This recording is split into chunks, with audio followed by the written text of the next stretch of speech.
it's not about being an activist. We're not going to be protesting or fighting for something. We really want to just show what LGBTQ means, what LGBTQ communities are like. In China, what we are tackling are still community issues, self-awareness, self-identity coming out. It's just who we love, how we identify ourselves that's different from the person next to us. Only 5% of China's queer community actually come out. There are no laws to protect them against discrimination, but homosexuality has been decriminalised for over 20 years. Shanghai Pride is the largest and longest-running LGBTQ festival in mainland China, and this year it turns 10. You during Pride. I guess when we are trying to create a moment or several moments that when you are at our events, you are you. You are able to talk about yourself, your experience. You are able to be free. Shanghai Pride co-founder Raymond Fang has been a part of the festival for the last 9 years. We had around 10 organizers back in 2009, and then around a few thousands of participants. And then until like 2017, we have more than 30 plus core team leaders, and then our participants reach around 7,000 people. From film screenings to fitness, Shanghai Pride runs for a full week in June. But what you won't be seeing is a Pride parade. I think from the very beginning when we tried to plan one, we talked quite a few times about how to be able to do something like that. But then we realized, okay, you know what, other people cannot have a parade. It doesn't matter. We don't need to have a parade. We can do things differently. Original Shanghai Pride co-founder Charlene Liu found early on Chinese authorities would not tolerate a parade, but they would allow a Pride run.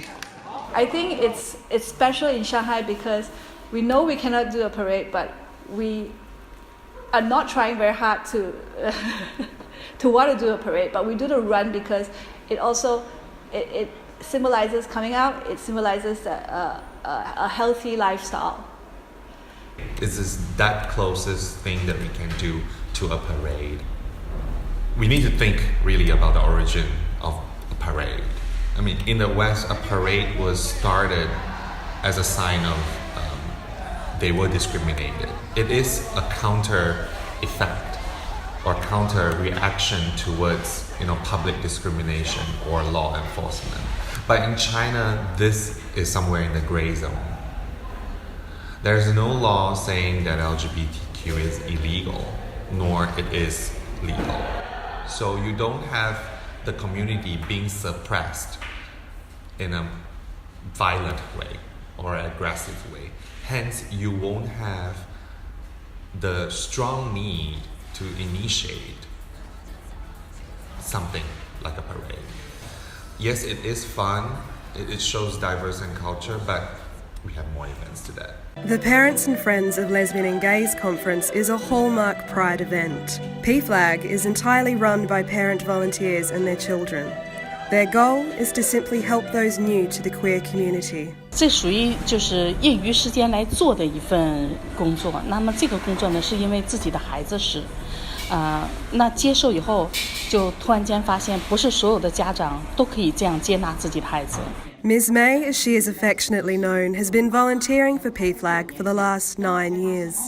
过去的时候，比方说像我那个年代的时候，10几年前，他是对这个群体是不了解的，是完全不了解，然后就是不能接受，而且不知道自己的孩，他会找原因为什么孩子会这样就是会找很多的原因。Parents volunteers will just tell them that maybe the information it got in the past is not always right. Maybe it's not correct. Rick has been volunteering with PFLAG for the last year, since the group helped his mother come to terms with his sexuality. My mom said, yes, I accept it, but maybe I will think it's sad for this family. It's a bad thing for this family. But after that, maybe this idea has been changed because of PFLAG. We can't deny that maybe marriage is a really big thing for them, for parents. Yeah, and in China, many gay people will get married. 但现在的父母呢，对这个群体是有了解的，有听说、看新闻，包括哪个国家婚姻合法化了，他是有知道这个群体，但是呢，更多是因为面子问题不能接受。他觉得，能改最好，或者是你去做一个假的婚姻，或者是做一些假的事情，让别人不要发现。Marriage is serious business for Chinese parents. They'll happily take matters into their own hands if they suspect their children are taking too long.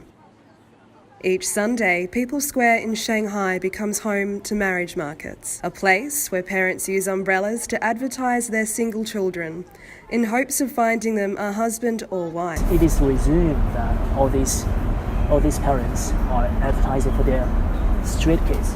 Maybe gay kids are not among them. But last year, some parents volunteers in P-Flag came here, and also they took their umbrellas, but not the grey or the white color. Sorry, not white. Or they took rainbow umbrellas, also with their kids' information. Their intention, their purpose is not to really find a love for their kids. They just want to show these people that LGBT people exist in this world. They should be seen. Police were quick to remove P-Flag members from the market, but the event has stood out as a sign of changing times. I think things are getting better. I mean, this doesn't happen before, but now people are getting more confident, more brave, and we just dare to express our unsatisfaction. Just this April, Chinese social media giant Sina Weibo was forced to backtrack on a gay content ban after serious backlash. With more users than Twitter, the platform announced it would remove all LGBTQ content in what they called a clean-up effort. 就非常生气，非常生气。这件事情，因为我也发了一个微博，然后就是用我是一个同志母亲的身份，就是当时是非常，因为他把这个同性恋这个话题，同性恋群体和这个什么黄啊、色黄啊、什么吸毒啊，和他混为一谈，我觉得这个是一个非常非常不对的一件事情，所以我就是通过自己站在一个母亲的这个身份，告诉大家。这个群体是一个正常的群体，和所有的人都是一样的，只是他爱的那个人正好和他是一个性别而已。May's post went viral and was shared thousands of times. It took only 4 days for Sina Weibo to reverse the ban. I think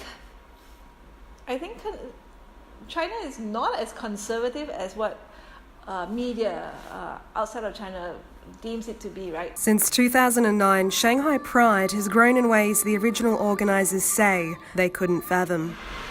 But seriously, I never thought that this is going to happen, really.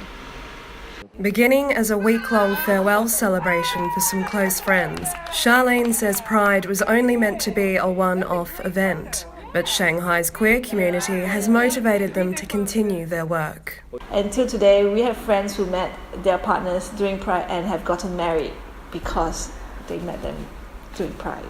And this would drive us. This is why we do what we do. We keep doing this.